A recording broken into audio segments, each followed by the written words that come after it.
coming out of the courtroom, and it was like supposed to be for a pretrial. The hardest part about it is one is definitely walking into this courtroom every single time, right? But some days when I go there, either you can't get in the courtroom, or like today, which was kind of heartbreaking because I've been there since this morning. From the time it opened, I put a lot of things on hold when I go for that. When I go, and when I get there, I'm sitting here now. It's 11:33, might be 12:33 you guys time, but I've been there since like 8:30 this morning, right? So I've been there since 8:30 this morning. To come to find out, they sent me a letter. Hey, we needed to be here, for the victims and stuff. And then now you're not bringing him until tomorrow. I missed a whole half a day of things that I could have been doing had they notified. They don't even send a call, not even a voicemail, not even an email to like give me a heads up. I understand that they're gonna run through problems. It's not gonna always go, but as this is very tormenting when you going and you keep showing up, because it's not a day that I miss for my son. It's not. I don't care what is going on. I don't care. They'll tell me, well, it's not much. You don't have to be here. I need to be there every step of the process that I feel that I need to be there. Um, Honestly speaking, and I don't like that I goes there at times and you're not even having court for him.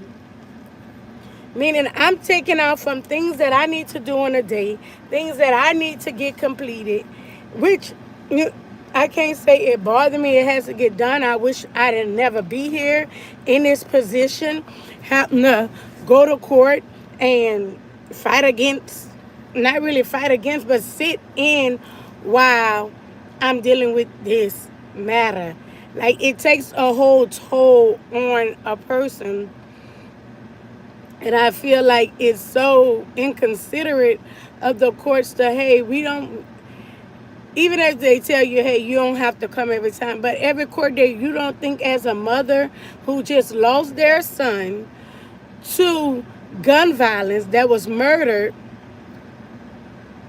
who was murdered, being an innocent bystander, that I don't want to be there every step of the process, when while my son was living I was there every step of the process, and not to notify me, hey, we don't need you today, we actually going to do it tomorrow. Just give me a heads up. I don't know if any other mother that's dealing with that, going through trial, or is a victim of someone that's been murdered, and you get to court and they not even having court that day. But you sat in court from 8 o'clock, 8:30 that morning. You getting yourself ready, and they don't tell you nothing until like 4 or 5 hours later of you just sitting there waiting, waiting, and then to say that he's not coming until the next day. That's inconsiderate of us as victims. We already dealing with a lot. We already dealing with enough. We already having to face these people over and over again. Like, so I hope the courts, which I assume being them, that they consider that. Just make a little quick phone call. Everybody you have on your case. You see what's going on. Just give us a quick phone call. Hey, we won't need you today. Or try at least leave a message. And this happened to me multiple times. So I wanted to speak on it. I'm confident about, we definitely will get the verdict that we want. We haven't even started going to trial. Yes, I go there, so I want to show my strength. I remember when it first happened, right after my son died, because the boy he had murdered two people at this time. He murdered two people at one time. My son didn't die right away, so he had one murder and then he had an attempted murder. And when My son died on a Sunday because the Sunday it was 11/11. The Monday I was in court. They was bringing the boy back to court to upgrade his charges. I remember that. I remember sitting trying to make sure because they put him on a TV screen and his family was like on the first row and I needed to sit somewhere. You know, they refused to try to push over. So I pushed them over. Your family just killed my child. Like, move over, make room. He needs to see my face every time he think about it and inadvertently. So I'll be back on the 19th because I sit with the DA and they're going to explain the case to me. And I'll come back and explain everything about the case to you guys of what I can share without jeopardizing the case. But my child was inadvertently shot, which I want to sit down with the coroners. Jesse, I'm okay. I'm just a little upset and I'm a little bothered. Which my day is going to continue with a smile. I haven't even eaten today because days like that, y'all, I don't eat.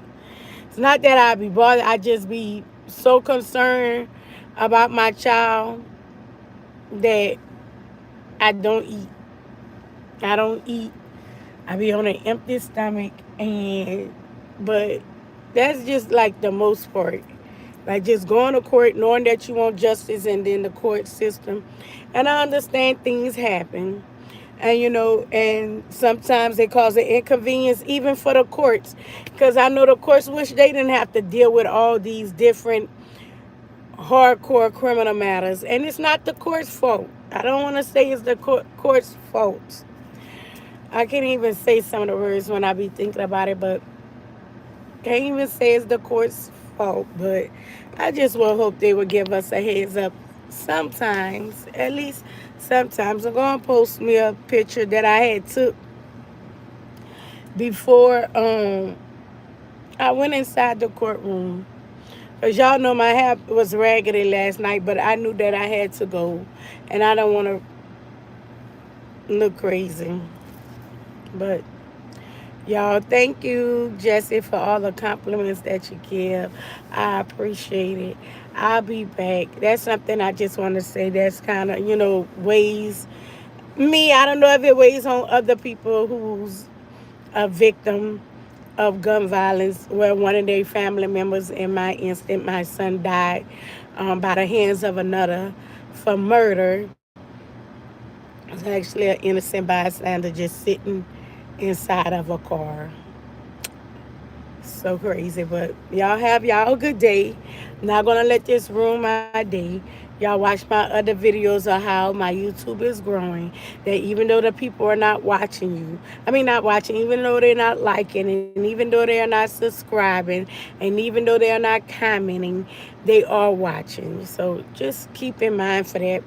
They watching. I'm here at the Salvation Army. We haven't did mommy cakes and baby cake shopping days in a while, but I brought her while I was at the courtroom, and then I'll go back home and do some schoolwork, reply to a few people, and take a few tests to kind of clear my mind. School normally is my world away from whatever I'm dealing with.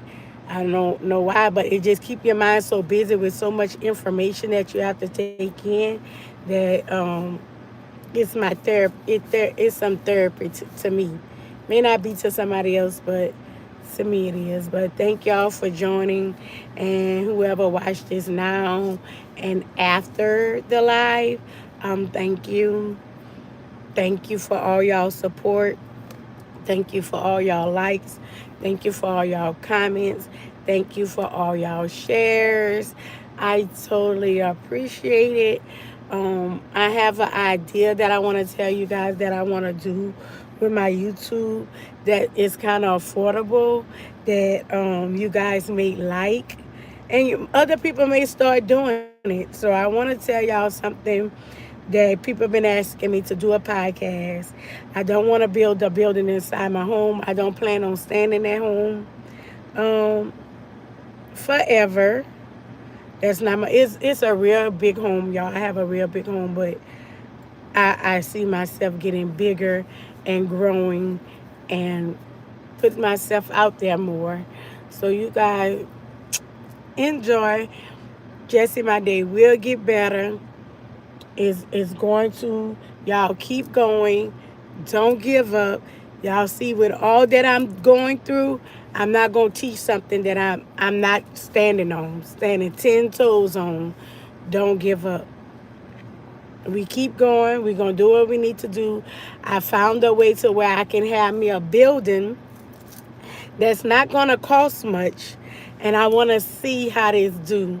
And I'm going to maybe make a video of what I want to do, and y'all gonna give me. I hope y'all give me y'all feedback. But talk to you guys later.